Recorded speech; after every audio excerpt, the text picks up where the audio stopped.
அதனால் சிவயோக நாயகி என்ற பெயரையும் பெற்று மிகப்பெரிய விழுப்பொருளாக செம்மேனி நாதனாக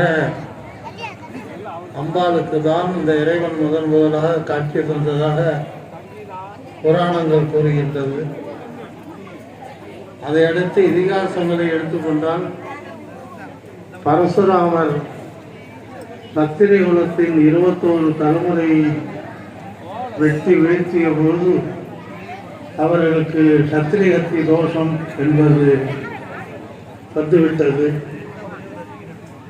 சந்தோஷம் என்றால் மகிழ்ச்சி, தோஷம் என்றால் மகிழ்ச்சி அல்லாதது. அப்படி ஏதாவது ஒரு தோஷம் ஏற்பட்டால் அதற்கான கழுவாய் இறைவனை வணங்கி அதனை அந்த தோஷத்திலிருந்து நீட்டு கொள்வதுதான். அப்பேற்பட்ட ராமாயணத்திலே 2 பாத்திரங்களும் விஷ்ணுவனுடையது. பரசுராமனாக வந்தவரும் விஷ்ணுதான், ராமபிரானாக வந்தவரும் விஷ்ணுதான். இருவரும் சந்தித்துக் கொள்ளும் போது அவருடைய ஆற்றல்கள் எல்லாம் ராமபிரானிடம் வந்து சேர்ந்தது என்பதை ராமாயணம் தெளிவாக கூறும். அப்பேற்பட்ட பரசுராமர் தனக்கு ஏற்பட்ட சத்திரியகத்தி தோஷத்தை இந்த திருக்கோயிலிலே வந்து தவம் செய்து நீக்கிக் கொண்டார்கள் என்பது இதிகாசத்தை. வரலாற்று செய்தி என்னவென்றால், நமது தமிழ்நாடு சேர, சோழ, பாண்டிய, பல்லவ, சாளுக்கியர்கள் ஆண்டாலும் கூட சேரர்களும் சோழர்களும் பாண்டியர்களும் அதில் முதன்மையானவர்கள். ஆனால் அவர்களுக்குள் அடிக்கடி போர் மூலம் ஒவ்வொரு போர் மூடும் போதும் ஒவ்வொரு அரசர்கள் தோற்பார்கள், மற்ற அரசர்கள் வெல்வார்கள். ஆனால் வென்ற அரசர்களோ தோற்ற அரசர்களோ எந்த விதமான கலை சின்னங்களையும் கலங்கப்படுத்த மாட்டார்கள். அந்த வகையில் ஜடாவர்ம சுந்தரபாண்டியன் என்ற பாண்டிய மாமன்னன் சோழனை வென்று முன்மூடி பாண்டியனாக வாழ்ந்தபோது இந்த திருக்கோயில் இருந்தது. ஆனால் அதற்கு திருப்பணி செய்ததாக வரலாறு உள்ளது. ஆகையினால் இத்தகைய இதிகாச புராண வரலாற்று சிறப்புடைய ஒரு திருக்கோயில். இதில் கருமேஸ்வரர் கோயில் என்று கூறுகின்றதற்கு அப்பருடைய தேவாரம் ஒரு நல்ல சான்றாகும். அவர் கானூரில் முளைத்தவன் என்று 7ஆம் நூற்றாண்டிலே சொன்னார்கள். ஆகையினால் அதற்கு முன்னாலேயே அதற்கு செம்மேனிநாதர் என்ற பெயர்.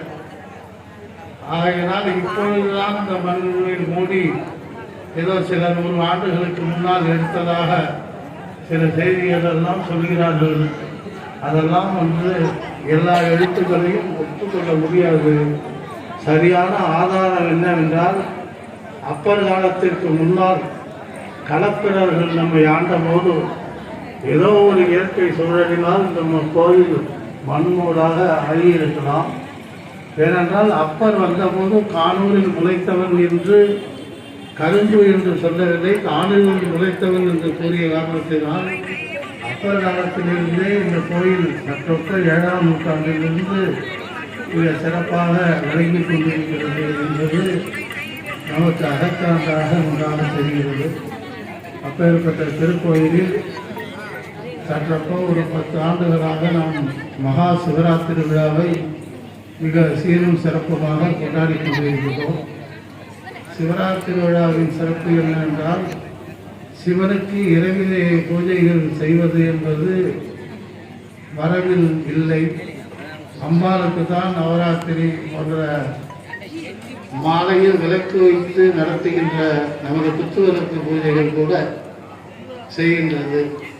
ஆனால் அம்பாளே தவம் செய்து அருளை பெற்ற காரணத்தினால் அந்த நாள் சிவராத்திரி நாளாக இருந்தது என்கின்ற காரணத்தினால் இன்று இரவு முழுதும் உங்களுடைய பாதார விந்தங்களை நினைத்து அபிஷேக ஆராதனைகளை கண்டு கழித்து சிவநாமத்தை உச்சரித்தால் அவர்களுக்கு எனக்கு கிடைத்தது போன்ற எல்லா விதமான நன்மைகளும் கிடைக்க வேண்டும் என்று நமக்காக தாய் வேண்டிக் கொள்வது போல் அம்பாள் வேண்டிக் கொண்டதனால்தான் ஒரே ஒரு நாள் நமக்காக சிவனுக்காக இந்த சிவராத்திரி விழா இரவு முழுவதும் பாரத தேசம் முழுவதும், ஏதோ திருக்கானூரிலோ அதை தஞ்சை மாவட்டத்திலோ இல்லை தமிழ்நாட்டிலோ மட்டுமல்ல, கேதார்நாத்திலிருந்து கன்னியாகுமரி வரை பாரத தேசம் முழுவதும் நடைபெறுகின்ற ஒரே ஒரு பெரிய சைவ திருவிழா இந்த சிவராத்திரி.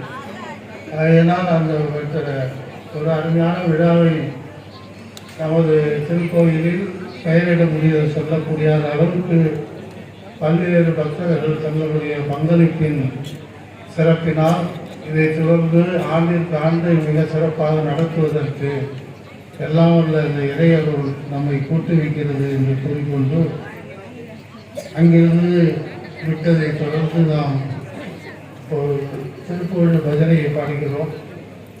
ஏனென்றால் நாம் அடிக்கடி கூறுகிறோம், சைவத்திலே மிகப்பெரிய நூல்கள் உண்டு. தேவாரம் உண்டு, திருவாசகம் உண்டு, திருவிசைப்பாடு உண்டு, திருத்தொண்டாண்டு உண்டு, திருமந்திரம் உண்டு, பெரியவனாக உண்டு என்றிருந்தால் கூட திருப்புகழுக்கு உள்ள காவிரம் சிறப்பு என்னவென்றால், அந்த அறு சமயத்தையும் சேர்த்து இணைத்து இந்து மதத்தில் உள்ள எல்லா தெய்வங்களும் ஒன்றுதான், யாரை வணங்கினாலும் அந்த புகழ் சிவபெருமானையே சேரும் என்கின்ற வகையிலேயே இந்த திருப்புகழ் அமைந்திருக்கிறது. இதை பரவலாக அனைவரும் ஆக்க முடியவில்லை என்றால் இதனுடைய எழுத்தின் வன்மை எவ்வளவு கடிதாக இருக்கின்ற காரணத்தினால் நாம் சற்றப்ப 1000 ஆண்டுகளுக்கு 1000 நாட்களாக தொடர்ந்து தொய்வின்றி ஒரு நாள் உடல் விடாமல் படித்து கொண்டு வருவதனால் நமக்கு எளிதாக இருக்கிறது. புதிதாக யாராவது உலகத்த படித்தவராக இருந்தாலும் கூட ஒரு பாடலை கொடுத்து பாட சொன்னால் அவர்களால் எவ்வளவு எளிதில் பாட முடியாது.